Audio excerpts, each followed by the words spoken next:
शादी के बाद की पहली रात, जब उसने मेरे होठों को नहीं, मेरी गर्दन को काटा और खून की एक बूंद उसके होठों तक पहुंचते ही वो मुस्कुरा दिया। मैं समझ गई थी मैं किसी इंसान से नहीं, किसी हैवान से शादी कर चुकी हूं। वो रात मेरी जिंदगी की आखिरी रात हो सकती थी, क्योंकि जिस आदमी को दुनिया एक शरीफ बिजनेसमैन समझती थी, वो औरतों का खून पीकर जिंदा रहता था और मैं उसकी अगली शिकार थी। कभी कभी जिंदगी हमें वो दे देती है जिसकी हमने कभी कल्पना भी नहीं की होती, और कभी कभी वही चीज़, वही इंसान हमारी सबसे बड़ी गलती बन जाता है। ये कहानी है राधिका की, एक सीधी सादी लड़की, छोटे से घर में पली बढ़ी, जिसने कभी बड़े सपने नहीं देखे, बस इतना चाहा कि शादी के बाद उसकी जिंदगी शांत और सुरक्षित रहे। लेकिन उसे क्या पता था कि जिसकी बाहों में वो सुकून ढूंढ रही है, वही बाहें एक दिन उसकी सांसों को जकड़ लेंगी। मेरी शादी को अभी बस कुछ ही घंटे हुए थे। पूरा मोहल्ला, पूरा इलाका, सब एक ही बात कर रहे थे। राधिका तो किस्मत वाली निकली। इतना अमीर घर, इतना हैंडसम पति। मेरे माता पिता की आंखों में खुशी के आंसू थे। पिताजी बार बार कह रहे थे, अब मेरी बेटी रानी बनकर रहेगी। मैं मुस्कुरा रही थी, लेकिन दिल के किसी कोने में एक अजीब सी बेचैनी थी। सब कुछ बहुत जल्दी हुआ था। एक हफ्ते में रिश्ता और अगले ही हफ्ते शादी। मेरे पति का नाम था विक्रम। शहर के बड़े कारोबारी परिवार से था। बड़ा बंगला, महंगी गाड़ियां, हर तरफ नौकर चाकर। और मैं एक मिडिल क्लास परिवार की लड़की। माँ दूसरों के घर काम करती थी, पिताजी स्टेशन पर छोटी सी नौकरी। जब इतना बड़ा रिश्ता आया तो किसी ने सवाल नहीं पूछा, न मैंने न मेरे घर वालों ने। शादी की सारी रस्में खत्म हुईं। अब वो वक्त आ गया था जब मुझे पहली बार अपने पति के कमरे में जाना था। कमरा बहुत बड़ा था, बीच में फूलों से सजा पलंग, हल्की खुशबू हवा में फैली हुई। मैं दरवाजे पर खड़ी थी, दिल तेज तेज धड़क रहा था। तभी विक्रम कमरे में आया। उसने धीरे से दरवाज़ा बंद किया। वो मुस्कुराया और बोला, राधिका, क्या तुम मुझसे प्यार करती हो? मैं थोड़ी झिझकी, फिर सिर हिलाकर कहा, हाँ। उसकी मुस्कान और गहरी हो गई। फिर उसने कहा, तो क्या तुम मेरे प्यार की सख्ती सह पाओगी? उस पल मुझे उसकी बात समझ नहीं आई। मैंने बस शर्माते हुए फिर से सिर हिला दिया। और बस यही वो पल था जहां से मेरी जिंदगी गलत मोड़ पर मुड़ गई। विक्रम ने मेरा हाथ पकड़ा, मुझे अपने पास खींचा। अचानक उसका चेहरा बदल गया। आंखों में अजीब सा पागलपन था। वो मेरे बहुत पास आया, गहरी सांस ली, और अचानक उसने मेरे कंधे पर दांत गड़ा दिए। मैं दर्द से चीख पड़ी, लेकिन अगले ही पल उसने मेरे मुंह पर हाथ रख दिया। धीमी ठंडी आवाज में बोला, चुप, लोग समझेंगे हम प्यार कर रहे हैं। मेरे शरीर में जैसे जान ही नहीं बची थी। आंखों से आंसू बह रहे थे, पूरा शरीर कांप रहा था। लेकिन वो नहीं रुका। वो मेरे शरीर पर एक के बाद एक दांतों के निशान छोड़ता चला गया। कहीं से खून निकल रहा था, लेकिन उसे कोई फर्क नहीं पड़ रहा था। वो मुस्कुरा रहा था, जैसे मेरे दर्द में उसे सुकून मिल रहा हो। मैं उस रात कुछ नहीं बोल पाई। डर इतना गहरा था कि आवाज ही नहीं निकल रही थी। कब नींद आई, कब सुबह हुई, कुछ याद नहीं। जब आंख खुली तो पूरा शरीर दर्द से भरा था। नीले निशान, जख्म और अंदर तक फैला डर।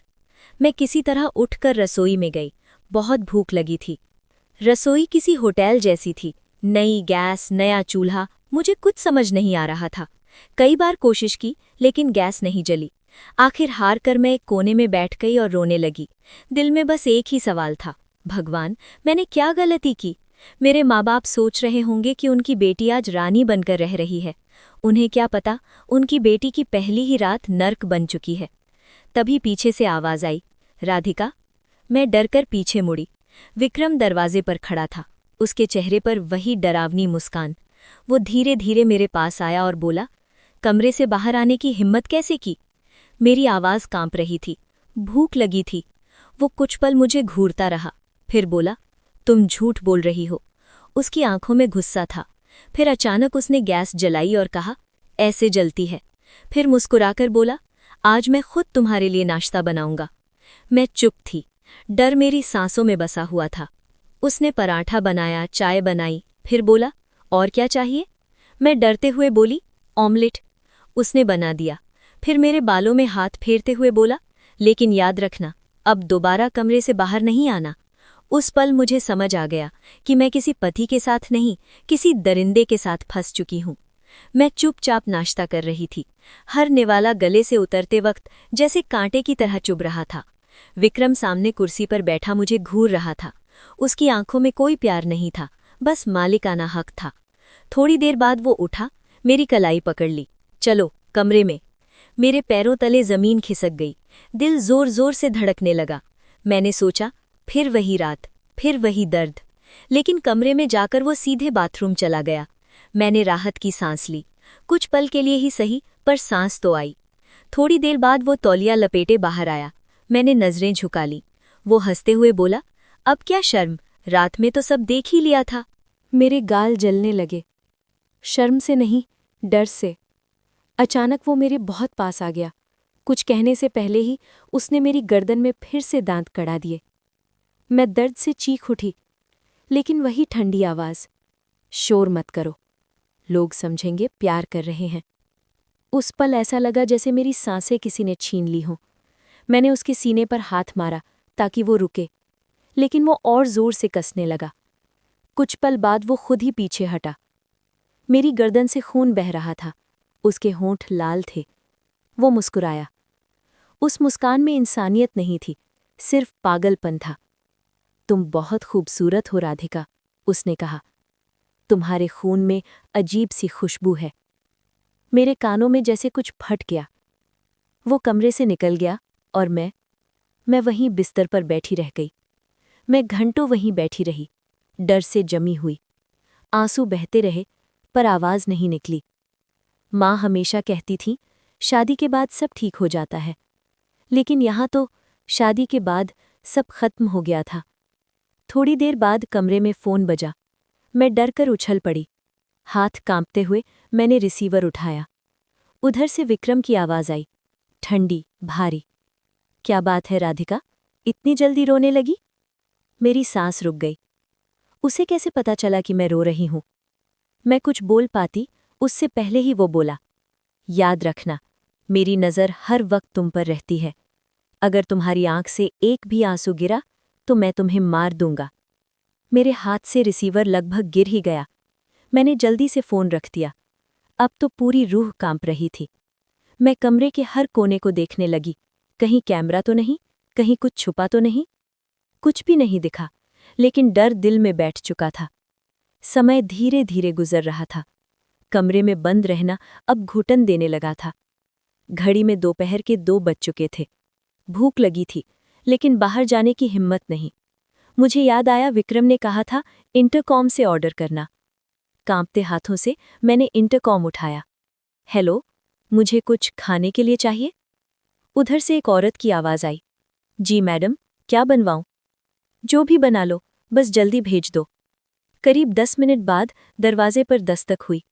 मैं डरते डरते दरवाज़ा खोली। सामने एक नौकरानी थी, हाथ में ट्रे। गरम खाना रखा था। वो मुस्कुराकर बोली, मैडम, आगे से मेन्यू बता दिया कीजिए। मैं बस सिर हिला पाई। उसके जाते ही मैंने खाना शुरू किया, लेकिन 2-3 निवाले के बाद फिर आंखें भर आईं। मुझे अपने घर की याद आ गई।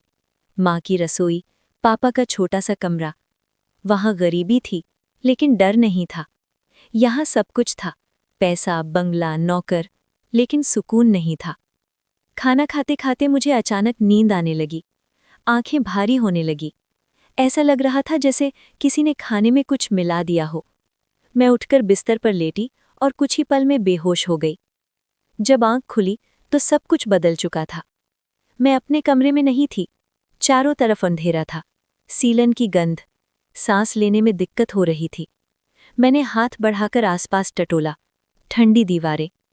मुझे समझ आ गया, मैं किसी तहखाने में थी। मैं चीखी, विक्रम, मुझे बाहर निकालो।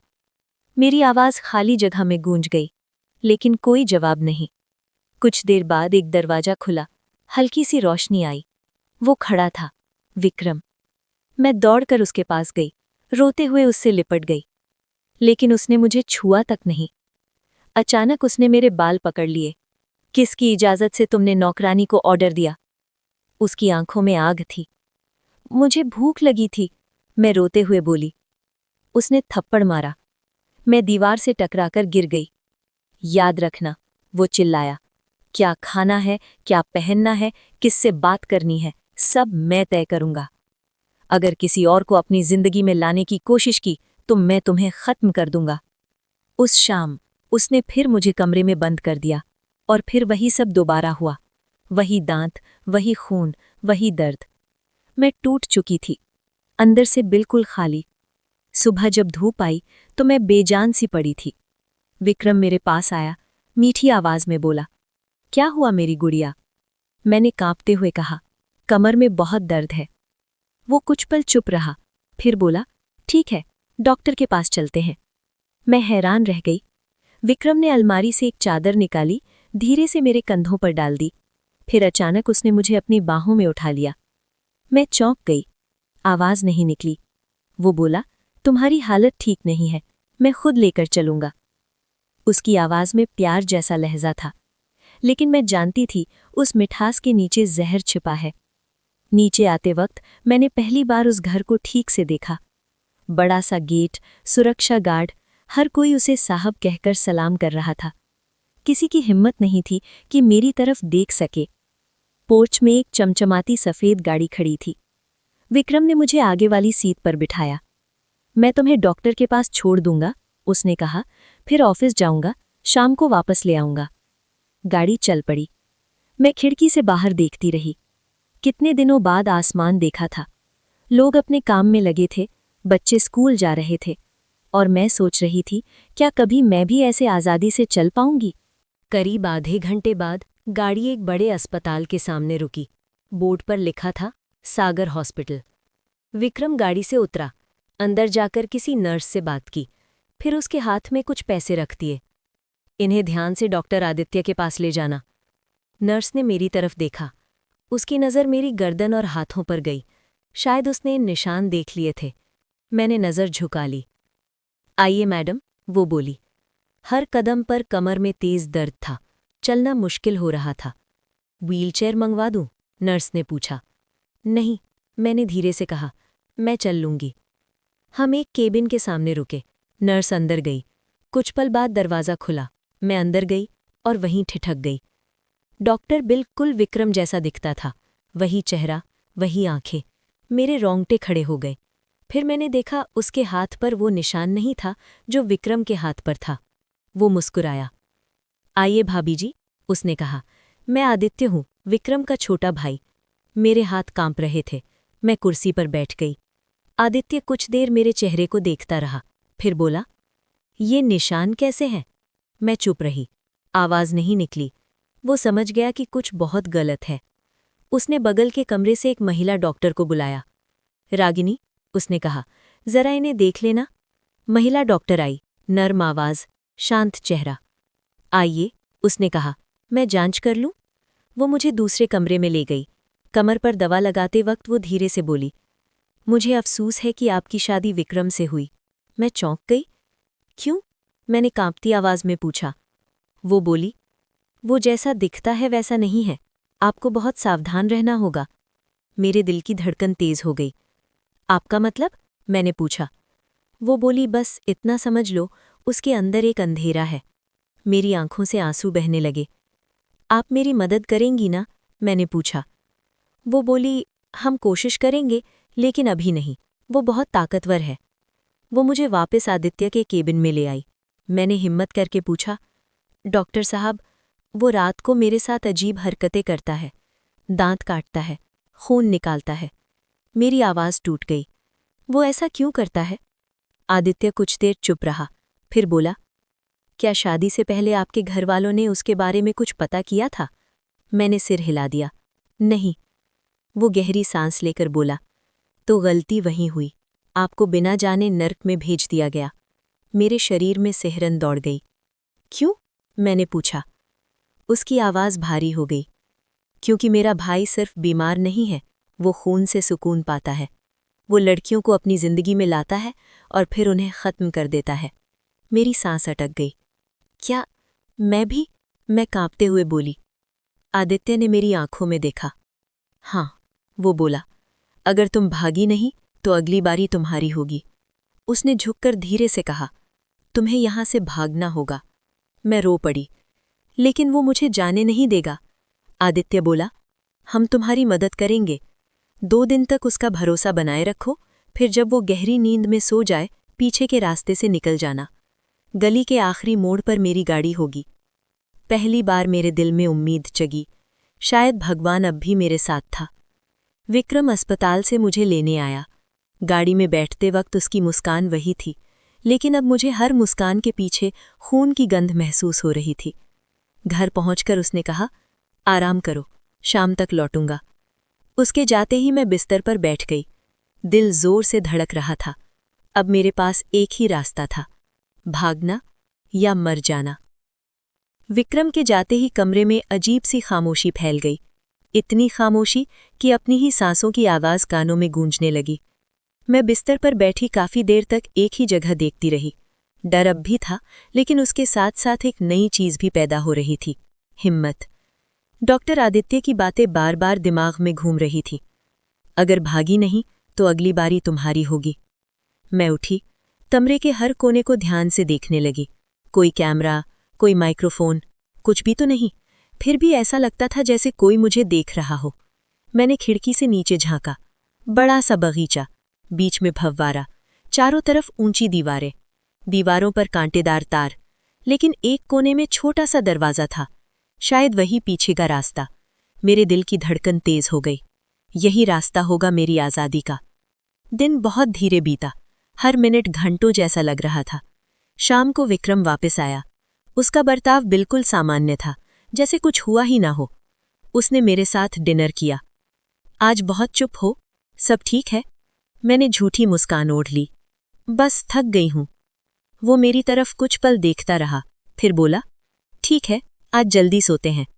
मेरे दिल में डर की लहर दौड़ गई, लेकिन मैंने खुद को संभाला। उस रात वो नींद की गोलियां खाकर गहरी नींद में चला गया। उसकी सांसें भारी हो गई थी। मैं देर तक उसका चेहरा देखती रही। वही चेहरा जिसे दुनिया सभ्य इंसान समझती थी, और मैं जानती थी उस चेहरे के पीछे क्या छुपा है। धीरे धीरे मैं बिस्तर से उतरी। पाँव में चप्पल भी नहीं पहनी। आवाज़ नहीं चाहिए थी। अलमारी खोली, एक छोटा सा पर्स, थोड़े से पैसे, बस यही था मेरी पूरी दुनिया। मैंने दरवाज़ा खोला। बाहर सन्नाटा था। एक कदम, फिर दूसरा। हर कदम पर दिल जोर से धड़क रहा था। लगा कहीं उसकी नींद न टूट जाए। मैं किचन पार कर गई, फिर लॉबी। आखिरकार उस छोटे दरवाजे तक पहुंची। वो अंदर से बंद था, ऊपर एक छोटा सा लॉक। कांपते हाथों से मैंने उसे खोला। दरवाज़ा धीरे से खुला। ठंडी हवा मेरे चेहरे से टकराई। पहली बार मुझे आज़ादी की खुशबू आई। मैं बाहर निकली और भागने लगी। रात गहरी थी, सड़क सुनसान।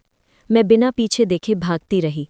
दिल में बस एक दुआ थी, भगवान आज बचा लो। गली के आखिरी मोड़ पर एक सफ़ेद गाड़ी खड़ी थी। ड्राइविंग सीट पर डॉक्टर आदित्य। जल्दी बैठो, उसने कहा। मैं गाड़ी में बैठी। गाड़ी चल पड़ी। मेरे अंदर से जैसे कोई बोझ उतर गया। पहली बार सांस ठीक से आई, लेकिन ये राहत ज़्यादा देर नहीं टिकी। कुछ ही देर बाद आदित्य में शीशे में देखा। वो आ रहा है। मेरे दिल की धड़कन रुक सी गई। पीछे एक काली गाड़ी तेजी से आ रही थी। हेडलाइट्स जैसे किसी शिकारी की आंखें हों। अचानक आदित्य ने गाड़ी जंगल की तरफ मोड़ दी। कच्चा रास्ता, चारों तरफ अंधेरा। कुछ दूर जाकर हम एक पुरानी झोपड़ी के पास रुके। यहाँ छुप जाओ, आदित्य बोला। मैं यहीं हूँ, डरो मत। मैं झोपड़ी के अंदर चली गई। दिल इतनी जोर से धड़क रहा था कि लगा अब फट जाएगा। झिर्री से बाहर देखा, आदित्य गाड़ी में कुछ ढूंढ रहा था। तभी तेज हेडलाइट्स दिखीं। वो भी आ गया था, विक्रम। वो गाड़ी से उतरा। उसकी आंखें लाल थीं, चेहरा डरावना। उसकी आवाज़ पूरे जंगल में गूंज गई। राधिका, तुम सोचती हो मुझसे बच जाओगी? मेरे मुंह से कोई आवाज़ नहीं निकली। आदित्य उसके सामने गया। भाई, उसे छोड़ दे। अगले ही पल विक्रम ने उसे पकड़कर दीवार पर फेंक दिया। आदित्य बेहोश हो गया।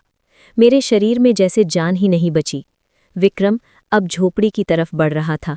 मैं चारों तरफ देखने लगी। पीछे एक छोटा सा छेद था। मैं रेंगती हुई उससे बाहर निकली और जंगल में भागने लगी। कांटे पैरों में चुभ रहे थे, लेकिन मैं रुकी नहीं। पीछे से उसकी आवाज़ आ रही थी, भाग ले जितना भाग सकती है, मुझसे बच नहीं पाएगी। आखिरकार मैं जंगल के किनारे पहुंची। सामने एक सड़क थी। मैंने हाथ हिलाया। एक ट्रक रुका। क्या हुआ बहन? ड्राइवर ने पूछा। मैं रोते हुए बोली, मुझे यहाँ से ले चलिए। वो समझ गया। बैठ जाओ। ट्रक चल पड़ा। पीछे देखा, जंगल अंधेरे में डूब गया था। लेकिन डर अब भी मेरे अंदर था, क्योंकि मैं जानती थी वो अभी जिंदा है, और जब तक वो जिंदा है मेरी कहानी खत्म नहीं हुई। ट्रक की रफ्तार के साथ मेरा दिल भी तेज तेज धड़क रहा था। ड्राइवर अंकल बार बार शीशे से मुझे देख लेते, लेकिन कुछ पूछते नहीं। शायद मेरे चेहरे से उन्हें सब समझ आ गया था। काफी देर बाद ट्रक एक ढाबे पर रुका। सुबह होने वाली थी। हल्की हल्की रोशनी आसमान में फैलने लगी थी। ड्राइवर बोले, बेटा, अब आगे मैं नहीं जा पाऊंगा। ये जम्मू की तरफ का रास्ता है, यहाँ से बस मिल जाएगी। मैंने सिर हिलाया। उन्होंने अपने टिफिन से 2 पराठे निकाले और मेरे हाथ में दे दिए। हिम्मत मत हारना, उन्होंने कहा। भगवान सब ठीक करेगा। मेरी आंखें भर आईं। मैं बस इतना ही कह पाई, धन्यवाद। मैं बस स्टैंड की तरफ चली गई। हवा ठंडी थी, शरीर थका हुआ था, लेकिन दिमाग जाग रहा था। एक पुरानी सी बस खड़ी थी, उस पर लिखा था जम्मू से श्रीनगर। मैं चुपचाप चढ़ गई। बस चल पड़ी। पहाड़, घुमावदार सड़कें, ठंडी हवा। बाहर का नज़ारा बहुत सुंदर था, लेकिन मेरे अंदर डर बैठा हुआ था। मैं बार बार पीछे देखती रही, कहीं कोई मेरा पीछा तो नहीं कर रहा। धीरे धीरे थकान हावी हो गई। मैं नींद में डूब गई। जब आंख खुली तो बस श्रीनगर पहुंच चुकी थी। चारों तरफ भीड़ थी, लोग, दुकानें, चाय की खुशबू। यहाँ कोई मुझे नहीं जानता था, और यही मेरी सबसे बड़ी राहत थी। मैंने पास के एक छोटे से लॉज में कमरा लिया। मालिक बोला, 300 रुपये रोज़। मेरे पास बस 1000 रुपये थे। मैंने 2 दिन का पैसा दिया। कमरा बहुत सादा था। एक बिस्तर, एक बल्ब, एक खिड़की। पहले दिन मैं बस वहीं बैठी रही। हर आवाज़ पर चौंक जाती, हर आहट पर दिल कांप जाता। अगले दिन मैं बाहर निकली। कश्मीर की गलियां बहुत प्यारी थीं। फूल, ठंडी हवा, मुस्कुराते चेहरे। कुछ देर के लिए मुझे सुकून मिला। मैंने एक दुकान पर जाकर पूछा, क्या यहाँ काम मिल सकता है? दुकानदार, एक बुजुर्ग अंकल बोले, छोटा मोटा काम है, चाय की दुकान। मैंने तुरंत हाँ कह दी। काम शुरू हो गया। दिन बीतने लगे। लोग मुझे दीदी कहकर बुलाने लगे। पहली बार मुझे लगा कि शायद अब मेरी जिंदगी सही रास्ते पर आ रही है, लेकिन डर आदत बन चुका था। एक दिन दुकान पर एक आदमी आया। काला कोट, धूप का चश्मा, लंबा कद। उसने चाय मांगी। जब मैंने कप आगे बढ़ाया, उसने चश्मे के नीचे से मुझे देखा। मेरे हाथ कांप गए। वो विक्रम नहीं था, लेकिन उसकी आंखें बिल्कुल वैसी ही थीं, ठंडी, गहरी। चाय कप से छलक गई। वो मुस्कुराया। डर गई क्या? मैं कुछ नहीं बोली। वो चाय पीकर चला गया, लेकिन जाते जाते बोला, आपका चेहरा कहीं देखा है। मेरे दिल में जैसे कोई कील चुभ गई। उस रात मैं सो नहीं पाई। हर आवाज़ पर लगा वो आ गया है। अगले दिन मैंने दुकान नहीं खोली, कमरे में ही बैठी रही। शाम को फ़ोन बजा। मैं चौंक गई। धीरे से रिसीवर उठाया। राधिका। वो आवाज़, विक्रम। मेरी सांस रुक गई। वो हंसा। बहुत दूर भाग आई हो, लेकिन याद रखना, मैं हमेशा तुम्हारे पास हूँ। फ़ोन हाथ से गिर गया। अब मुझे समझ आ गया था, वो मुझे ढूंढ चुका है। मैंने फैसला किया, मुझे फिर भागना होगा। अगली सुबह मैं सामान लेकर लॉज से निकली, लेकिन बाहर वही काले कोट वाला आदमी खड़ा था। उसके साथ 2 और लोग। कहाँ जा रही हो? उसने पूछा। मैं पलटी और भागने लगी, गलियों से, लोगों के बीच से। बस स्टैंड पहुंची। एक बस निकलने ही वाली थी। मैं दौड़कर चढ़ गई। बस चल पड़ी। पीछे देखा, वे लोग नहीं दिखे, लेकिन मुझे पता था ये बस सिर्फ थोड़ी राहत है। वो फिर आएगा, क्योंकि कुछ डर पीछा नहीं छोड़ते, वे आत्मा तक घुस जाते हैं। बस पहाड़ों से उतरकर मैदानी इलाकों में आ चुकी थी। मैं खिड़की से बाहर देख रही थी, लेकिन दिमाग कहीं और था। विक्रम की आवाज़ अब भी कानों में गूंज रही थी। मैं हमेशा तुम्हारे पास हूँ। हर ब्रेक की आवाज़ पर मैं चौंक जाती। हर परछाई में मुझे वही चेहरा दिखता। कुछ देर बाद बस एक छोटे शहर में रुकी। नाम था देहरादून। मैंने वहीं उतरने का फैसला किया। नया शहर, नए लोग, शायद यही मेरी सुरक्षा थी। बस स्टैंड से बाहर निकलते ही हल्की बारिश शुरू हो गई। मैंने दुपट्टा सिर पर लिया और पास की एक सस्ती लॉज में कमरा ले लिया। कमरे में घुसते ही मैंने सबसे पहले दरवाज़ा बंद किया, कुंडी लगाई, खिड़की के पास बैठकर बाहर की बारिश देखने लगी। पहले बारिश सुकून देती थी, आज वही बारिश डर बन गई थी। हर गिरती बूंद में मुझे कदमों की आहट सुनाई दे रही थी। रात को अचानक दरवाजे पर दस्तक हुई, ठक ठक। मेरा दिल जोर से धड़क उठा। मैं धीरे धीरे दरवाजे के पास गई। कौन? मैंने पूछा। बाहर से आवाज़ आई, मैडम सब ठीक है ना? पानी अंदर तो नहीं आ रहा? ये लॉज वाला था। मैंने राहत की सांस ली।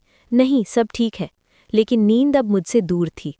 अगले दिन मैं पास की लाइब्रेरी गई। मन में एक सवाल था, विक्रम आखिर है कौन? मैं पुराने अखबार पलटने लगी।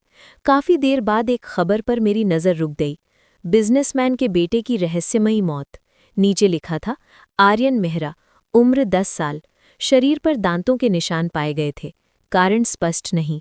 मेरे हाथ कांपने लगे। आर्यन? विक्रम का छोटा भाई। खबर में लिखा था, उनके पिता एक वैज्ञानिक थे, खून पर रिसर्च करते थे। मेरे रोंगटे खड़े हो गए। क्या वहीं से सब शुरू हुआ था? क्या उसी दिन विक्रम बदल गया था? रात को मैं देर तक सोचती रही। अब मुझे समझ आ गया था, वो सिर्फ एक बेरहम आदमी नहीं था, उसके अंदर कुछ बहुत गलत पल रहा था। तीसरे दिन मैं मंदिर गई। वहाँ एक औरत मेरे पास आई, करीब 40 साल की। तुम राधिका हो? उसने पूछा। मैं चौंक गई। आप? वो बोली, मैं रागिनी हूँ, आदित्य की पत्नी। मेरी आंखों से आंसू निकल आए। मैंने पूछा, आदित्य? उसने सिर झुका लिया। वो नहीं रहा। मेरे पैरों तले जमीन खिसक गई। उसने बताया, उस रात जंगल में विक्रम ने आदित्य को मार डाला। मेरी रूह कांप गई। रागिनी बोली, वो अब और लड़कियों को निशाना बना रहा है। उसकी एक हवेली है जहां वो अपने शिकार रखता है। मेरे शरीर में सिहरन दौड़ गई। हमें उसे रोकना होगा, मैंने कहा। रागिनी ने मेरी आंखों में देखा। शुक्रवार के रात वो वहां आता है। अगर सबूत चाहिए तो उसी रात। डर था, लेकिन अब पीछे हटने का रास्ता नहीं था। मैंने सिर हिलाया। शुक्रवार की रात हम हवेली पहुंचे। पुराना गेट, टूटी दीवारें, अंदर से अजीब सी गंध आ रही थी। हम चुपचाप अंदर घुसे। दीवारों पर खून के पुराने निशान, लोहे की कुर्सियां। ये घर नहीं, जैसे कोई कसाई खाना हो। तभी कदमों की आवाज़ आई। हम दीवार के पीछे छिप गए। विक्रम अंदर आया, हाथ में एक बोतल, उसमें खून था। वो हंसते हुए बोला, आज का शिकार बहुत मीठा था। मेरे पैरों में जान नहीं बची। रागिनी ने वीडियो बनाना शुरू किया। विक्रम खुद से बातें कर रहा था। दर्द में ही प्यार है। अचानक वो रुका। कौन है वहां? उसकी नज़र सीधे हमारी तरफ आई। भागो, मैं चिल्लाई। हम दौड़ पड़े। विक्रम पीछे पीछे। अब कोई नहीं बचाएगा, वो चिल्लाया। रागिनी ने मेरे हाथ में एक शीशी दी। अगर पास आए तो चेहरे पर डाल देना। वो आगे बढ़ा। रागिनी को पकड़ लिया। मैंने शीशी उसके चेहरे पर फेंक दी। भयानक चीख गूंजी। वो तड़पने लगा। हम बाहर भागे। पीछे देखा, वो जमीन पर गिरा था। मैं आसमान की तरफ देखती रोने लगी। मुझे लगा सब खत्म हो गया, लेकिन अंदर कहीं एक आवाज़ थी, ये अंत नहीं है। हवेली से बाहर निकलते ही हम दोनों हाँफ रही थी। रात की हवा सीने में चुभ रही थी। पीछे से अब कोई आवाज़ नहीं आ रही थी, लेकिन हमें पता था विक्रम इतनी आसानी से खत्म नहीं होगा। रागिनी के हाथ कांप रहे थे। उसकी आंखों में डर से ज्यादा गुस्सा था। हमें पुलिस के पास जाना होगा, मैंने कहा। वो बोली, हाँ, लेकिन सबूत के साथ। हम सीधे थाने पहुंची। ड्यूटी पर इंस्पेक्टर शर्मा थे। उन्होंने हमारी बात ध्यान से सुनी, वीडियो देखा। उनका चेहरा गंभीर हो गया। आप लोग यहीं रुकिए, उन्होंने कहा। हम टीम भेजते हैं। पुलिस हवेली पहुंची, लेकिन वहां कुछ नहीं मिला। न खून, न कुर्सियां, न बोतल। सब साफ, जैसे वहां कभी कुछ था ही नहीं। इंस्पेक्टर ने कहा, आप पर केस दर्ज हो जाएगा झूठी शिकायत का। मेरे पैरों तले जमीन खिसक गई। विक्रम हमसे एक कदम आगे था। रात को मैं लॉज के कमरे में बैठी कांप रही थी। अचानक खिड़की पर हल्की सी दस्तक हुई। ठक ठक। मैंने धीरे से पर्दा हटाया। बाहर वही चेहरा, विक्रम। मेरा दिल जोर से धड़कने लगा। वो बोला, बहुत शातिर हो गई हो, लेकिन खेल अब खत्म होगा। मैं पीछे हटते हुए दरवाजे की तरफ देखा, लेकिन देर हो चुकी थी। दरवाज़ा खुद ब खुद खुल गया। वो अंदर आ गया। उसकी आंखें न बिल्कुल पागल थीं। तुमने मेरा घर जला दिया, अब तुम्हारी बारी, मैंने कांपती आवाज में कहा। तुम बीमार हो विक्रम? वो हंसा। बीमार? नहीं, मैं अलग हूँ। वो मेरी तरफ बढ़ा। तभी पीछे से आवाज आई, रुको। इंस्पेक्टर शर्मा अपने स्टाफ के साथ अंदर घुस आए। विक्रम पलटा। आप? वो मुस्कुराया। आपको किसने बुलाया? इंस्पेक्टर बोले, तुम्हारी पत्नी ने। विक्रम ने जेब से चाकू निकाला। सब कुछ एक पल में बदल गया। वो मेरी तरफ दौड़ा। पुलिस ने गोली चलाई, धमाका हुआ। विक्रम जमीन पर गिर पड़ा, खून फैल गया। उसकी आंखें अब भी खुली थीं। वो मुझे देख रहा था, होठों पर हल्की सी मुस्कान, जैसे कह रहा हो ये अंत नहीं है। अस्पताल में डॉक्टर ने कहा वो बच गया है, लेकिन वो कोमा में है। मैं खिड़की के पास खड़ी थी। आसमान साफ था। पहली बार मुझे लगा कि सांस लेना आसान हो गया है। कुछ महीने बाद मैं कोर्ट में खड़ी थी। सारे सबूत अब सामने थे। पुराने केस, नए गवाह, विक्रम की सच्चाई सबके सामने आ गई। जज ने कहा ये आदमी समाज के लिए खतरा है। उसे आजीवन कैद मिल गई। जेल में वो अब भी जिंदा है। कभी कभी मुझे लगता है वो मुझे अब भी याद करता होगा, लेकिन अब मुझे डर नहीं लगता, क्योंकि डर अब मेरी पहचान नहीं है। जेल की ऊंची दीवारों के पीछे विक्रम बंद था और उन दीवारों के बाहर मैं खड़ी थी, खुली हवा में। पहली बार मुझे लगा कि मैं सच में जिंदा हूं। कोई डर नहीं, कोई परछाई नहीं, कोई पीछा नहीं, बस मैं और मेरी सांसें। कुछ दिनों बाद मैं देहरादून छोड़कर ऋषिकेश आ गई। गंगा के किनारे एक छोटा सा कमरा लिया। सुबह सुबह घंटियों की आवाज, शाम को आरती। पहले जब पानी को देखती थी तो डर लगता था। आज वही पानी मेरे अंदर की गंदगी बहा ले जा रहा था। मैं रोज घाट पर बैठती, लोगों को देखती, जिंदगी को चलता हुआ देखती। अब मुझे जल्दी में कुछ नहीं चाहिए था। एक दिन एक एनजीओ की औरत मेरे पास आई। दीदी, आप बहुत देर से यहाँ बैठती हैं, वो बोली। मैं मुस्कुरा दी। बातों बातों में मैंने उसे अपनी कहानी सुना दी। वो चुपचाप सुनती रही, फिर बोली, आप जैसी लड़कियों के लिए हम काम करते हैं। अगर आप चाहें तो हमारे साथ जुड़ सकती हैं। उस दिन पहली बार मुझे लगा कि मेरा दर्द किसी काम आ सकता है। मैं एनजीओ से जुड़ गई। अब मैं दूसरी लड़कियों से मिलती थी, कुछ डरी हुई, कुछ टूटी हुई, कुछ बिल्कुल चुप। जब मैं उन्हें देखती तो खुद को देखती। मैं उनसे कहती, डर लगना गलत नहीं है, लेकिन डर में जीना गलत है। धीरे धीरे मेरी आवाज मजबूत होने लगी। जो लड़की कभी बोल नहीं पाती थी, आज दूसरों को बोलना सिखा रही थी। कभी कभी रात को अब भी सपने आते, विक्रम का चेहरा, वही आंखें। मैं घबरा कर उठ जाती, लेकिन अब मैं अकेली नहीं थी। मैं खिड़की खोलती, ठंडी हवा अंदर आती और मैं खुद से कहती, वो सपना था, अब हकीकत बदल चुकी है।